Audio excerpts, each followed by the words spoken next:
Vanishing Point by C. Beck. That? Oh, that's a perspective machine.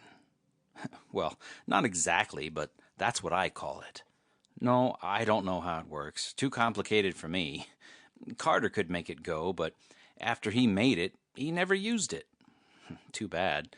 He thought he'd make a lot of money with it there for a while he was working it out. Almost had me convinced, but I told him, "Get it to working first, Carter, and then show me what you can do with it better than I can do without it. I'm doing pretty well as is. Pictures selling good, even if I do make 'em all by guesswork, as you call it." That's what I told him. You see, Carter was one of them artists that think they could work everything out by formulas and stuff. Me, I just paint things as I see 'em. Never worry about perspective and all that kind of mechanical aids. Never even went to art school, but I do all right. Carter, now, was a different sort of artist. Well, he wasn't really an artist, more of a draftsman. I first got him in to help me with a series of real estate paintings I'd got an order for. Big aerial views of land developments and drawings of buildings, roads and causeways, that kind of stuff. Was a little too much for me to handle alone, because I never studied that kind of things, you know. I thought he'd do the mechanical drawings, which should have been simple for anybody trained that way, and I'd throw in the colors, figures, and trees and so on.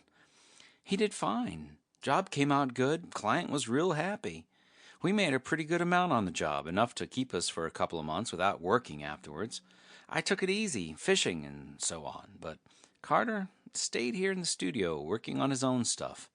I let him keep an eye on things for me around the place and just dropped in now and then to check up.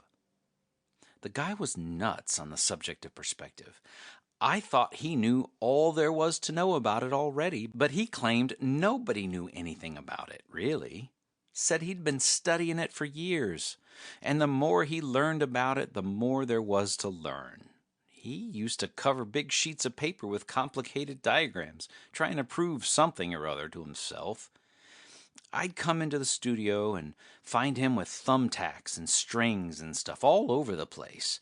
He'd get big long rulers and draw lines to various points all over the room, and ended up with a little drawing of a cube, about an inch square, that anybody could have made in half a minute without the apparatus. Seemed pretty silly to me. Then he brought in some books on mathematics and physics and other things, and a bunch of slide rules, calculators, and junk. He must have been pretty a smart guy to know how to handle all those things, even if he was kind of dopey about other things.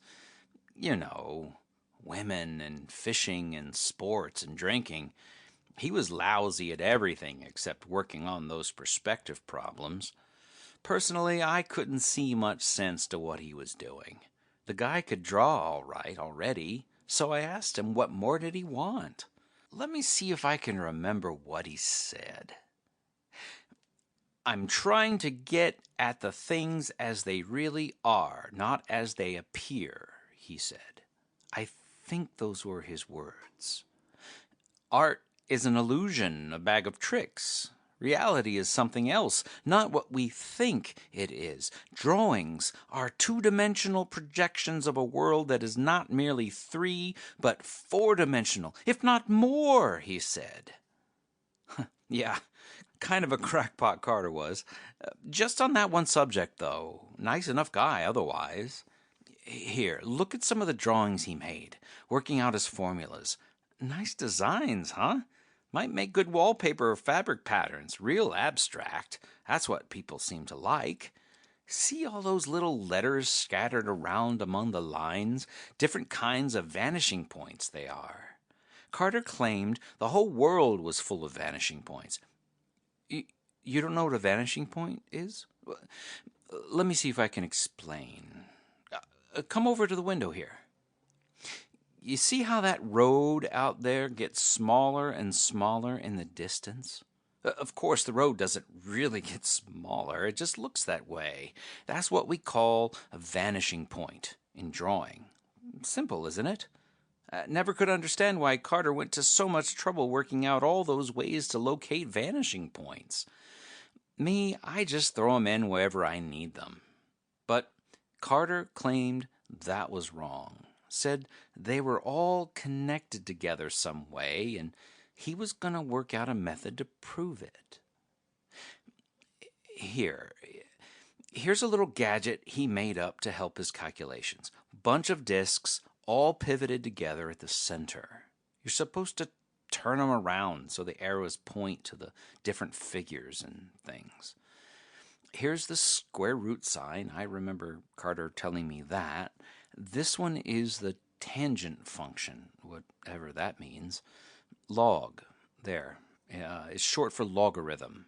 Oh, he had a bunch of that scientific stuff in his head all the time. I don't know whether he understood it all himself. He built this thing just before he put together the perspective machine there. Silly looking gadget, huh? All them pipes and wires and that little cube in the center. Don't try to touch it. It ain't really there. You just think it is.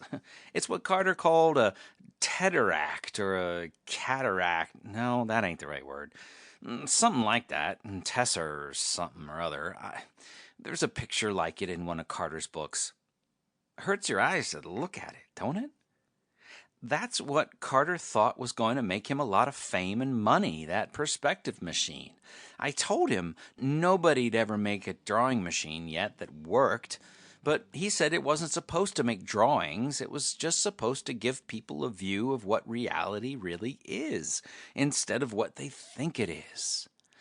I don't know whether he expected to charge money to look through it, or whether he was going to look through it himself and make some new kind of drawings and sell them. No, I can't tell you how it works. I said before, I don't know. Carter only used it once himself. I came in here the day he finished it, just as he was ready to turn it on. He was just putting the finishing touches on it. In a few minutes, he told me, I'll have the answer to a question that may never have been answered before. What is reality? Is the world a thing by itself and all we know illusion? Why do things grow smaller the farther away from us they appear? Why can't we see more objects than one side of anything at a time? What happens to the far side of an object? Does it cease to exist just because we can't see it? Are objects not present, non-existent? Because artists draw things vanishing to points, does that mean that they really vanish? A whack. That's what he was. Nice guy, but sort of screwy. He kept saying more goofy things while he was finishing up the machine about how he'd figured out all we knew about vision and drawing and so on must be wrong, and that once he got a look at the real world, he'd prove it. How about cameras? I asked him. Take a picture with a camera, and it looks just about the same as a drawing, don't it? That's because cameras are built to take pictures like we're used to seeing them, he said. Flat, two-dimensional slices of reality without depth or motion. Even 3D moving pictures? I asked. They're closer to reality, he admitted, but they are still only cross-sections of it. The shutter of a movie camera is closed as much of the time as it's open. What happens in between the times it's open? You know, he went on, people used to think matter and motion were continuous, but scientists have proved that they are discontinuous. Now, some of them think time may be too. Maybe everything is just imaginary and appears to our senses in whatever way we want it to appear.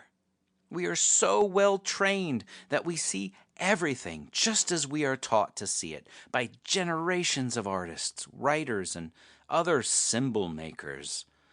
If we could see things as they really are, what might happen. We'd probably all go nuts, I told him. He just smiled. Well, here goes, he said. It's finished. Now to find out who was right. The scientists and philosophers who say reality is forever unreachable, or the artists who say there isn't any reality, that we make the whole thing up to suit ourselves. He moved one of those pointers you see there and squinted around at the different scales and dials and then stepped back. That little Tessie thing appeared, real small at first, just a point. You could hardly see it. I couldn't see anything else happening and thought he was going to do something else to the machine. I turned to look at Carter and saw his face was white as a sheet. Good God, he says. Just like that. Good God. That's all. Well, I says to him, who was right? The scientists or the artists? The artists, he sort of screeches. The artists were right all the time. There is no reality. It's all a fabric of illusion we've created ourselves. And now I've ripped a hole in that. He gives a strangled hoot and goes hightailing out of here like something was after him. Jumps in his car and roars off down the road and disappears. No, I don't mean he really disappeared. Are you nuts? Just roared on down the road till he got so small I couldn't see him no more. You know, the way things do when they go farther and farther away. Happens every day. That's what us artists mean by perspective. The machine, well, I don't know what to do with it. If Carter ever comes back, he might not like my getting rid of it. I was thinking maybe I'd put it in the hobby show at the county fair next week, though. You notice how that funny-looking cube inside there gets bigger every time you look at it? There. It just doubled its size again, see? People at the fair ought to get a big kick out of that. No telling how big it'll get with all those people looking at it.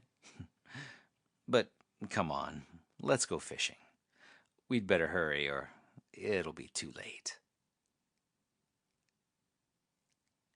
End of Vanishing Point by C.C. Beck.